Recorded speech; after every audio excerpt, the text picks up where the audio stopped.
दोस्तों, अपने अगले एपिसोड में यानी कि 17 नंबर एपिसोड में हमने आपसे पहाड़ियों का गुरुजी पर तोप के गोले बरसाना का वृतांत आपके साथ शेयर करना है।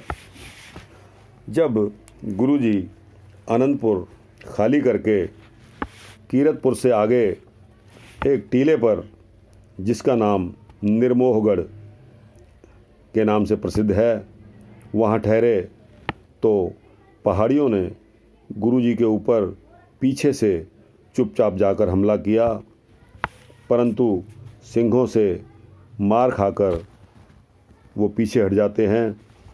दूसरे दिन जब गुरुजी इस टीले के ऊपर बैठे हुए अपने सिंहों के साथ विचार विमर्श कर रहे थे तो पहाड़ियों के तोपची ने गुरुजी को दूरबीन से देखकर उन पर तोप का गोला छोड़ा। इससे गुरुजी तो बाल बाल बच गए, परंतु बेचारा चौर बरदार जो चमर करता था गुरुजी पर, वो शहीद हो गया।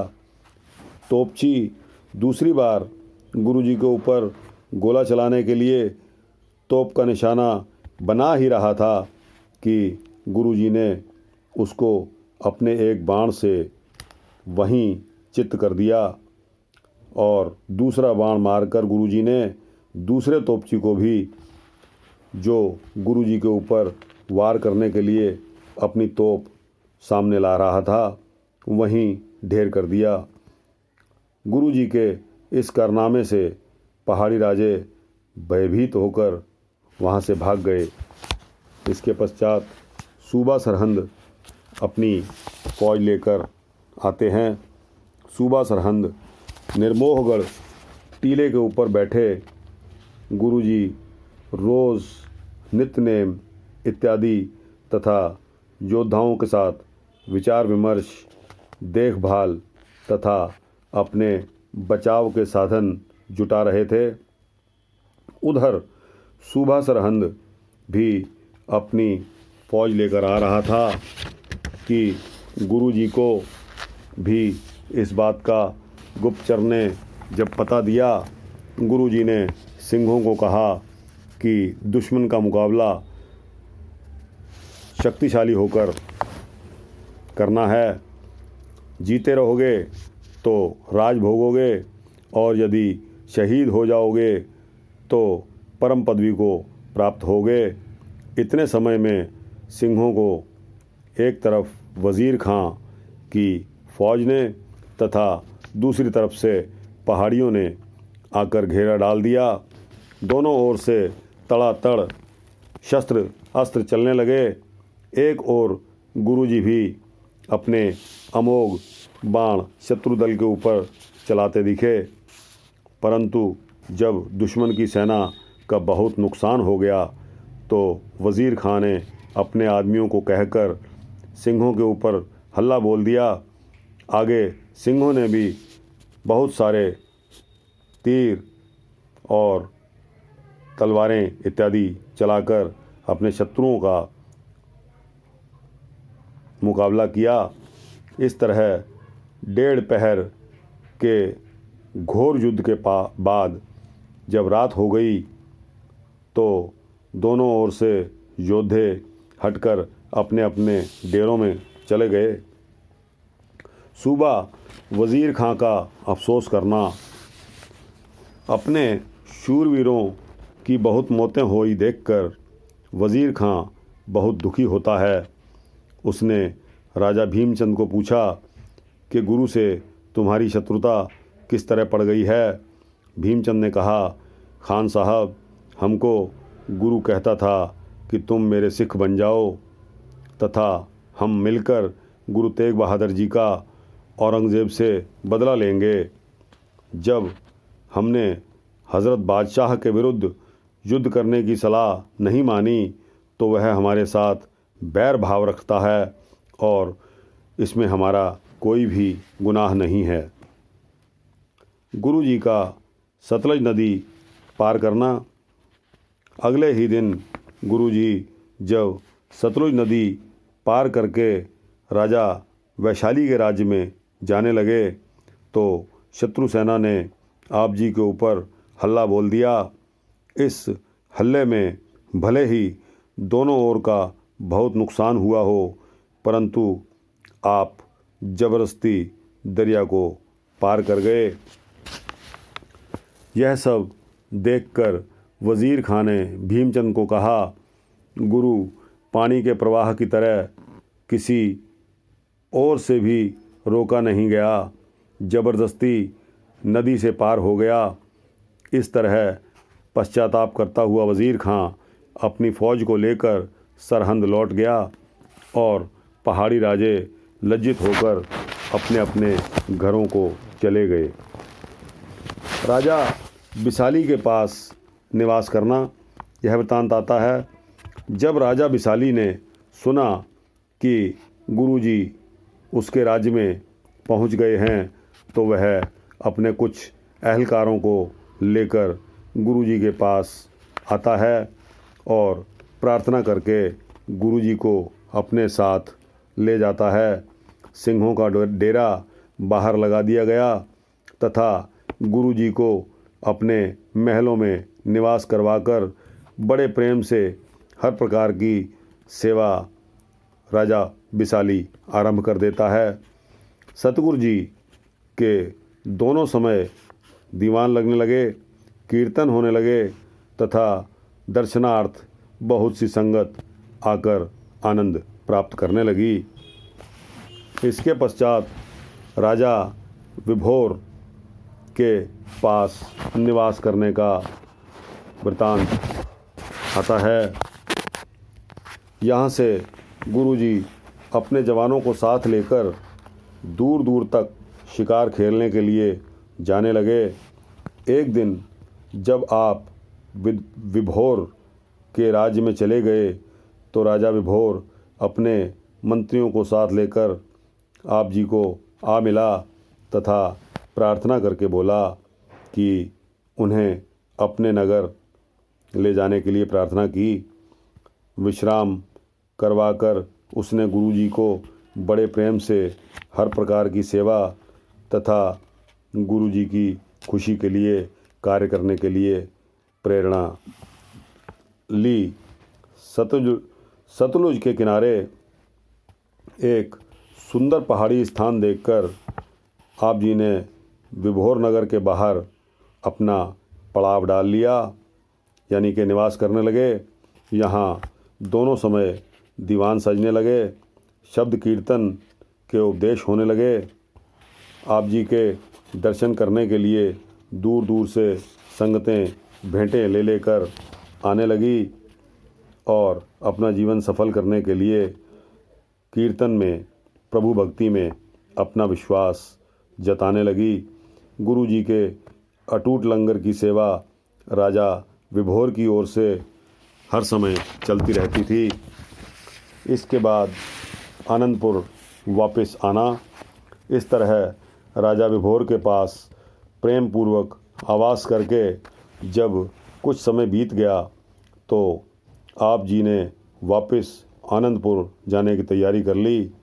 दूसरे दिन ही रणजीत नगारा बजाकर सब तैयारी सहित आनंदपुर के लिए चल पड़े। आनंदपुर पहुंचकर गुरुजी ने सबसे पहले श्री गुरु तेग बहादुर जी के स्थान के दर्शन करके कड़ाह प्रसाद बांटा और फिर अपने महलों में चले गए। आनंदपुर वासियों ने बहुत खुशी मनाई और दीपमालाएं की। सतगुरु जी ने अपने महलों की मरम्मत करवाई और जो लोग आनंदपुर छोड़कर चले गए थे उनको वापस बुलाकर हर प्रकार की सहायता दी, उनको फिर से बसाया, उनका फिर से पुनर्वास किया और शहर की शोभा दिन प्रतिदिन फिर से बढ़ने लगी। जैसे जैसे सिख संगत को गुरु जी के वापस आनंदपुर आने का पता लगता गया, संगत घोड़े, शस्त्र, अस्त्र और वस्त्र इत्यादि भेंटें ले लेकर गुरुजी के पास उपस्थित होते रहे। दिनों दिन गुरुजी की महिमा बढ़ने लगी और आनंदपुर एक शोभा का केंद्र बन गया। इसके पश्चात राजा भीमचंद ने सलाह करनी है, उसका वृतांत आता है।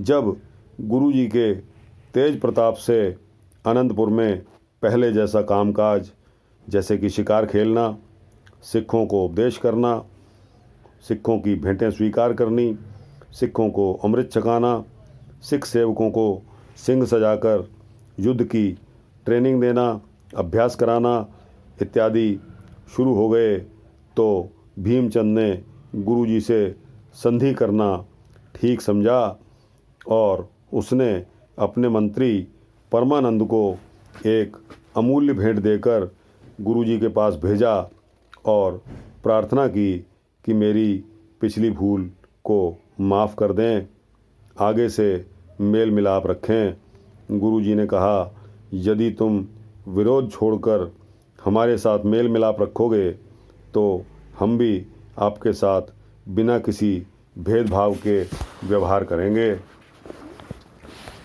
इसके पश्चात गुरुजी ने शस्त्र तैयार करवाने का हुक्म दिया। इसका वृतांत आता है। इधर गुरुजी ने अपने कारीगरों को युद्ध के लिए बहुत से शस्त्र तैयार करने का हुक्म दे दिया। हर रोज़ नेज़े, तलवारें, तीर और ढालें तथा बंदूकें इत्यादि का निर्माण होने लगा।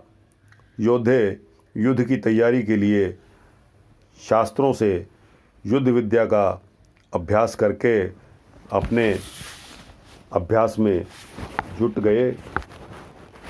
इसके पश्चात दशहरा मनाने का वृतांत इतिहास में जिक्र है। इस तरह जब दशहरे का त्यौहार नज़दीक आ जाता है तो गुरुजी ने सिंहों को कहा कि सारे नए पुराने शस्त्रों को मांझ कर अच्छी तरह से साफ़ सुथरा करके एक साथ ऊंचे स्थान पर रख दीजिए।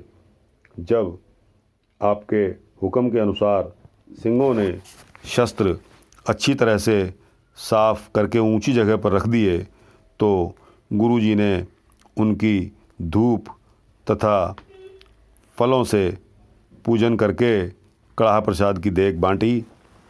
इसके पश्चात दशहरे वाले दिन तीसरे पहर गुरुजी घुड़सवार होकर अपने साथ घुड़सवार तथा पैदल सिंहों को तैयार करके नगारे, दुंदुभी इत्यादि बजाते हुए बाहर मैदान में चले गए तथा सिंहों में वीर रस भरने के लिए शस्त्र चलाने का अभ्यास फिर से शुरू हो गया। और फिर संध्या होने पर वापस आकर खालसा को कड़ाह प्रसाद की देग बांटकर खुशियां मनाई। तो इस तरह का दशहरा गुरुजी ने मनाया। इसके पश्चात भाई जग्गा सिंह की निर्माण सेवा का इतिहास में वृतांत है। भाई जग्गा सिंह गुरुजी का बहुत ही श्रद्धालु सेवक था। वह आठों पहर गुरुजी की शरण में रहता था और हर प्रकार की सेवा के लिए तत्पर होकर हमेशा आगे रहता था। गुरुजी की उस पर प्रसन्नता देखकर दूसरे सेवादार उससे ईर्ष्या करते थे। एक दिन गुरुजी ने जग्गा सिंह को पूछा कि दूसरे सेवादार उससे ईर्ष्या क्यों करते हैं। तो जग्गा सिंह ने कहा कि महाराज, मुझे लोगों की बातों से कोई वास्ता नहीं है, मुझे केवल आप जी के दर्शन और सेवा से ही वास्ता है।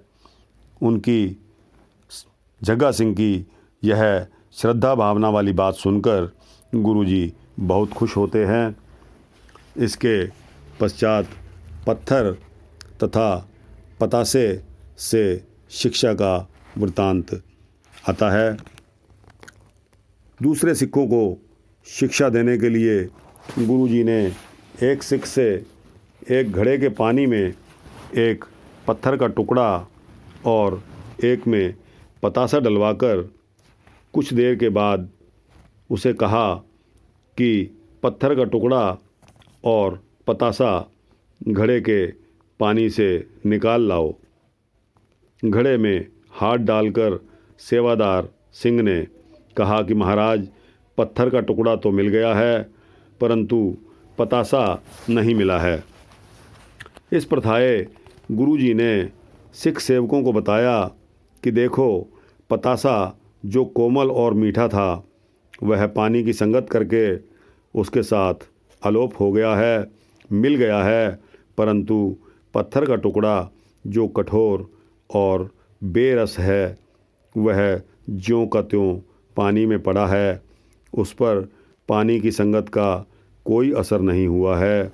इसी तरह हमारे पास रहने वाले कुछ सेवक ऐसे भी हैं जिन पर हमारी संगत का अभी तक कोई असर नहीं हुआ है।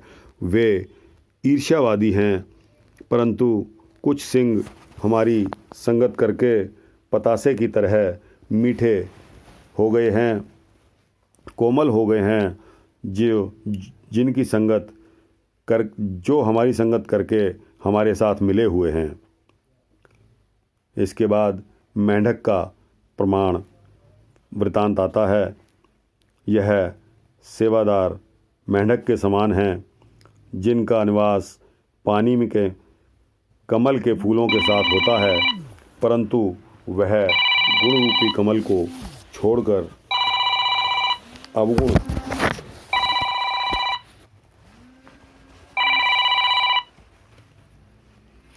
रूपी जाला ही खाते हैं।